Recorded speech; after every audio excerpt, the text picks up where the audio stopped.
मोक्षा काय शांत बसली नाही, पण श्रावणीचे हाल करायला गेलेल्या अनुराधाची मात्र चांगलीच जिरली. तर नक्की काय घडलं, चला तर बघूया. श्रावणीच्या वागण्यामुळे मोक्षा खूप आश्चर्यचकित होते आणि विचार करते, श्रावणीचे खूप हाल चालू आहे आणि मामा तर काहीच ऐकायला तयार नाही. मी काय करू आता? शोभी श्रावणीला अशी काय बोलत असते की शुभू हात उचलतो, पण श्रावणी त्याला अडवते. शोभी म्हणते, मार ना मार. का नाही मारते? या श्रावणीसाठी तू बहिणीवर हात उचलतो? बायकोचा बैल कुठला? बाप म्हणते, शोभे तू तरी शांत बस ना. अनुराधा म्हणते, ती का शांत बसल? याला सांगा, माझ्या पोरींवर हात उचलायचा असेल त्या घरात नाही राहायचं, चालतं व्हायचं. शुभ म्हणतो, आई तुला दिसत नाही का? अगं तायडी कशी बोलते? श्रावणीने सगळा डाव उधळून लावला म्हणून स्वीटीची खूप तडफड होत असते. ती म्हणते, ह्या श्रावणीला मी सोडणार नाही, तिच्यामुळे तो माणूस मला बोलला. मला वाटलं होतं तो शुभू, ती श्रावणी आणि त्याच्या घरचे आज घराबाहेर असतील, पण या श्रावणीमुळे सगळाच प्लॅन फिसकटला. हे सगळं ती नंदाका, रुद्र आणि घाडगे पाटलांना सांगत असते. नंदाका म्हणते, आता या छोट्या मोठ्या गोष्टी बंद करायच्या, मोठा डाव खेळावा लागणार आहे. घाडगे पाटील म्हणतात, काय येते ना, स्पष्ट सांगा आमासनी. नंदाका प्लॅन सांगत असते. स्वीटी रुद्रेच्या चेहऱ्यावर मात्र खूप आनंद येतो. स्वीटी हसून म्हणते, वा मॅडम, काय डोकं आहे ना? अनुराधा म्हणते, काय गे नट मोगरे, डॉक्टरसनी भेटली आणि त्यासनी सांगायला लावलं की सानिकाचं बाळ पडणार नाही.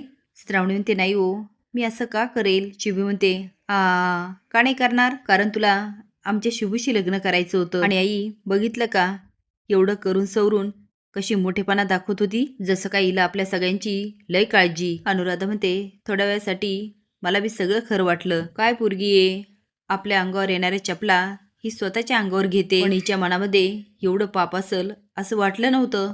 अनुराधा, शोभी खूप बोलत असतात. बाबा आता मोठ्याने ओरडतात, जा जेवणाचं बघा आता काहीतरी. अनुराधा म्हणते, जेवणाची सोय होईल, पण अख्खा स्वयंपाक हिने एकटीने करायचा. श्रावणी म्हणते, मी.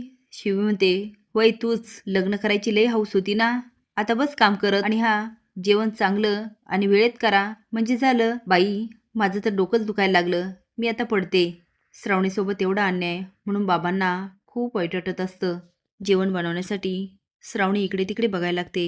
तिला काय करावं तेच कळत नाही. ती शुभू, मी सगळा स्वयंपाक कधीच केला नाही, तशी वेळच कधी आली नाही रे, आता मी काय करू? शुभू स्माईल करत म्हणतो, तू अजिबात काळजी करू नको, मी आहे ना. श्रावणी आता स्वयंपाकाला लागते. शुभू जसं सांगेल तशी श्रावणी करत असते. शोभी आणि अनुराधा चोरून बघत असतात. शोभ म्हणते, आई बघितलं का, आपल्या शुभूला कशी कामाला लावतीये, तुला आठवतं का शुभूने कधी स्वयंपाक केलेला? बाई तू तर त्याचे किती लाड करायची, त्याच्यावरून आम्हाला बोलायची, आणि या पोराला त्याचं काहीच नाही, हा बायकोच्या नुसतं मागे पुढे करत असतो. शुभ आणि श्रावणी मात्र खूप आनंदात असतात. हे बघून दोघींचा खूप जळफळाट होतो. मोक्षा आता अपर्णाकडे जाते आणि म्हणते, मामी श्रावणी अजिबात ठीक नाहीये. अपर्णा म्हणते, काय झालं श्रावणीला? ती म्हणते, अगं ती शुभूची आई आणि बहीण तिच्याशी खूप वाईट वागतायत. मामी तुला माहितीये, मी श्रावणीकडे गेले, ती माझ्याशी बोललीच नाही. ते काय, श्रावणीने असं का केलं? ती मामी तुला माहितीये, श्रावणीने मला बघितलं, तिला खूप आनंद झाला. ती मला म्हणाली पण मोक्षा माझ्याकडे यायला लागली, नंतर एकदम थांबली, नंतर काही न बोलताच घरात निघून गेली. मामी आपण काहीतरी केलं पाहिजे, मामाला सांगायला हवं. आता बघूया श्रावणी कसं जेवण बनवते. तुम्हाला काय वाटतं? माणूस ज्या परिस्थितीत पडलं त्यातून निभावूनच निघतो का? हे कमेंट बॉक्समध्ये नक्की सांगा. नवीन अपडेट जाण्यासाठी लाईक आणि सबस्क्राईब करा. धन्यवाद.